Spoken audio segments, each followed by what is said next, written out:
할렐루야. 하나님께 영광 돌립니다. 오늘은 25절 말씀으로 가겠습니다. 본문을 읽어보시고요. 기도합니다. 하나님 감사합니다. 주님께 말씀들을 열어주신 감사합니다. 이 말씀의 깊은 것들을 깨달아 알기를 원합니다. 모세에게 일하셨던 이 놀라운 하나님의 섭리와 그 역사하심이 우리 삶 가운데 일어나고 있음을 눈으로 보고 귀로 듣고 온 영으로 깨달아 믿음의 견고하게 서게 하옵소서. 세상의 위협함 가운데 두려움에 떨지 않게 하시고 우리 안고 일어섬과 하나님의 낯을 피할 수 없다는 것을 알고 하나님 외에는 두려움이 없는 영혼들을 지옥에서 이끌어내고 세상에서 이끌어내고 하나님께 쓰임받는 주의 백성들 되기를 원합니다. 오늘도 말씀하실 하나님을 찬양합니다. 종을 낮추시옵소서. 겸손하게 하시옵소서. 하나님의 말씀의 도구로만 쓰임받게 하옵소서. 하나님의 지혜와 능력이 나타나기를 사모합니다. 예수님의 이름으로 사모하며 기도합니다. 아멘. 자, 여러분, 하나님의 섭리에서 벗어날 수 있는 인생은 없다. 너무나 감사한 일이죠. 인간의 혈기, 인간의 분노는 절대 하나님의 뜻을 이룰 수 없습니다. 모세가 애굽 사람을 쳐서 죽임으로 광야가 길어졌죠. 르비딤에서 그가 반석을 두 번째 쳤을 때 그 혈기, 분노함 때문에 결국 가나안 땅을 유업으로 얻지를 못합니다. 그렇다고 그가 지옥 갔다는 얘기는 아니죠. 우리는 이런 말을 조심해서 해야 됩니다. 혈기가 있어도 그걸 하나님이 쓰신다. 물론 쓰임 받죠. 하나님이 못 쓸 사람이 어디 있습니까?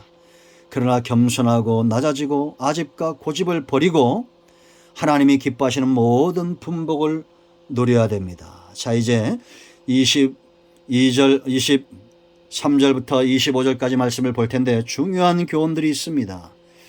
하나님의 섭리가 아니면 답이 없어요. 바로가 죽습니다. 23절에 모세는 점점 나그네가 되어져 가고 이제 바로는 여러 해 후에 애굽 왕이 죽었다라고 말합니다.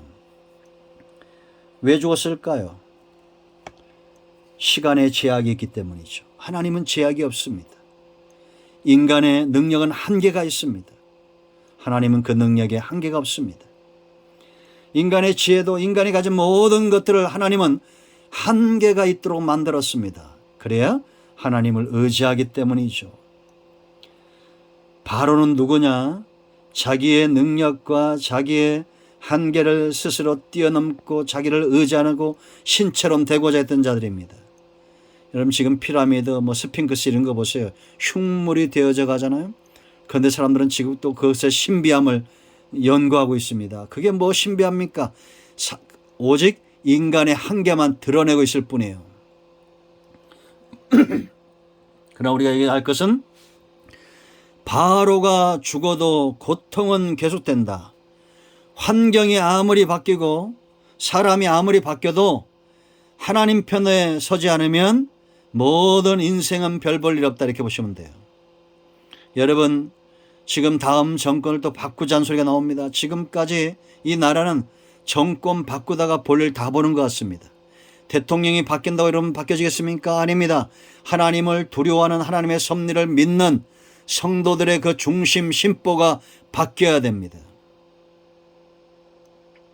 하나님 편에 서십시오. 두려워하는 것은 하나님 외에는 없어야 됩니다. 부르짖었다라고 말합니다.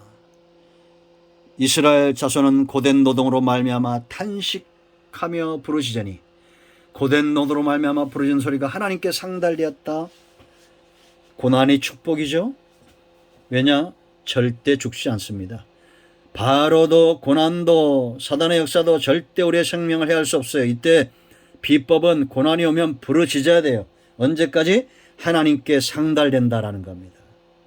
하나님께 상달될 때까지 기도하는 겁니다. 기도는 반드시 응답되게 되어 있습니다. 왜 기도가 반드시 응답될까요? 제가 여러 번 얘기했죠. 중요한 비법, 그 기도 응답의 비법을 알려드립니다. 기도는 반드시 하나님의 때에 응답이 된다라는 겁니다. 그럼 이 하나님의 때가 왜 중요하냐? 기도는 관계를 통해서 온다 그랬죠. 여러분, 목자가 양을 우리에서 내어놓을 때가 있고 그를 푸른 초장으로 이끌어갈 때가 있고 쉴 만한 물가로 이끌어갈 때가 있습니다. 먹여야 될 때 재우고 재워야 될 때 먹이고 그렇게 하지 않습니다. 정확한 때가 있습니다. 바로가 죽었지만 이것은 하나님의 때가 가까우고 있다는 겁니다. 그러므로 여러분, 기도는 반드시 하나님의 때가 있는데 관계 때문에 온다 이렇게 보시면 돼요. 관계.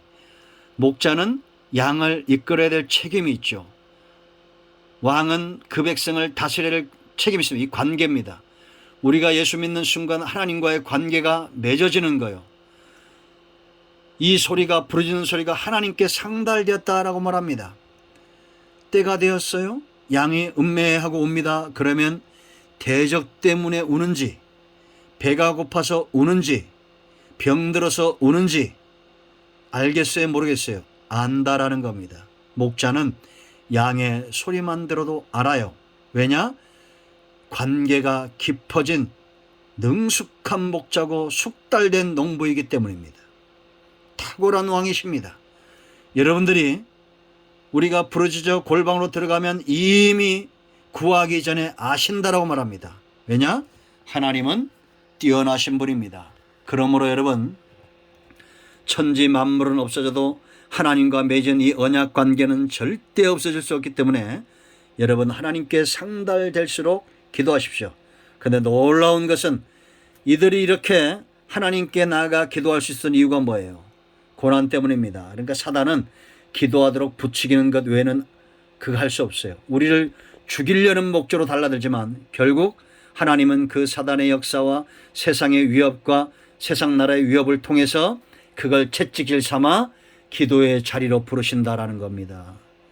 그러니까 우리가 고집만 세지 않으면 됩니다. 사람을 통해서, 환경을 통해서 많은 어려움인데 아직도 우리가 잠들어 있고 부르짖지 못한다면 그것만큼 어리석은 인생이 없어요. 부르짖으십시오. 저는 이 코로나19가 한국 교회를 깨우는 하나님의 채찍이라고 분명히 알고 있습니다. 세상 나라와 정권들도 주의 백성들을 깨우는 채찍이라고 저는 분명히 확신합니다. 기도합시다. 하나님께 반드시 상달됩니다. 응답은 관계를 통해서 온다라는 겁니다. 자, 24절 말씀 보세요. 하나님이 그들의 고통 소리를 들으시고, 그들이 누굽니까? 백성입니다. 그 다음에 보세요. 하나님이 아브라함과 이삭과 야곱에게 세운 그의 언약을 기억했다라는 겁니다. 여기는 별표를 한 2개쯤 해놔야 됩니다. 하나님은 절대 거짓말할 수 없어요. 아브라함의 언약이 지금도 이루어지고 있는 겁니다. 우리가 예수 믿는 순간 이 언약 안으로 들어오는 겁니다. 이 구속의 언약이고 생명의 언약입니다. 여러분, 아담과 맺었던 행위 언약에 실패하죠. 그래서 하나님은 아브라함을 이끌어내고 그의 후손으로 예수님이 오게 하셔서 구속의 언약을 이루십니다. 이게 무슨 얘기냐? 예수님이 십자가에서 저와 여러분의 모든 죄를 위해서 죽으셨으므로 이제 우리는 그 언약 혜택을 누리게 되었다라는 겁니다. 우리가 이제 고통 가운데 부르짖던 이스라엘과 달리 우리는 예수 그리스도의 이름을 의지하여 기도할 때 하나님은 예수님과 맺은 구속 언약을 기억하시고 저와 여러분에게 응답하신다라는 겁니다. 자, 25절, 하나님이 이스라엘 자손을 돌보셨고 하나님이 그들을 기억하셨더라라고 말합니다. 하나님은 눈동자처럼 저와 여러분을 기억하게 되어 있습니다. 부모는 혹여 자식을 해할 수도 있고 잃어버릴 수도 있어요. 그러나 하나님은 절대 저와 여러분을 잃어버리지 않습니다. 이것은 약속입니다. 우리 모두가 복된 인생인 것은 하나님이 우리를 기억하신다는 거예요. 뭐 때문에? 예수 그리스도 구속 언약 때문에 우리를 기억하시는 겁니다. 기도는 반드시 응답됩니다. 하나님의 섭리를 믿고 부르짖어 기도함으로 보좌를 움직이는 우리 모두가 되기를 축원드립니다. 기도합니다. 하나님, 이 약속의 말씀들을 기억합니다.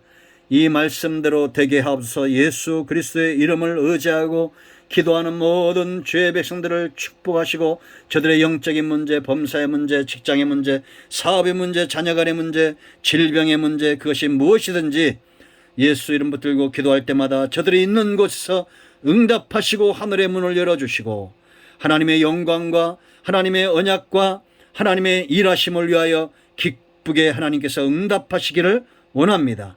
예수님의 이름으로 의지하며 기도합니다. 아멘. 할렐루야. 여러분 모두를 축복합니다. 응답되었습니다. 아멘.